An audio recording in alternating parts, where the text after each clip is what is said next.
ധ്രുവപ്രദേശങ്ങളിലെ കാലാവസ്ഥാ മാറ്റങ്ങൾ അതിവിദൂരമായ ഉഷ്ണമേഖലാ രാജ്യങ്ങളിൽ പോലും ബാധിക്കുമെന്ന് ഗോവയിലെ national centre for polar and ocean research director doctor Thampan Meloth പറഞ്ഞു.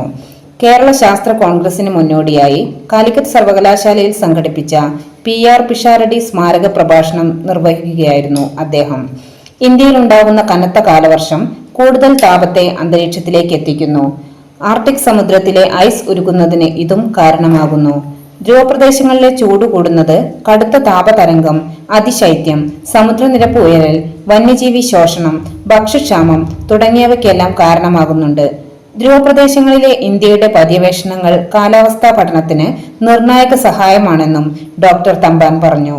ചടങ്ങിൽ vice chancellor doctor P. Raveendran അധ്യക്ഷത വഹിച്ചു.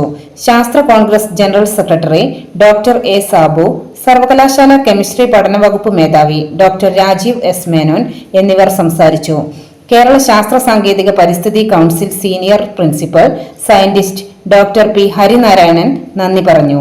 CTV news, Thenhipalam. ഇനി നിങ്ങളും തീരുമാനിച്ചോളി, സ്വർണം വാങ്ങാൻ ശോഭ ഗോൾഡൻ ഡയമണ്ട്സ്.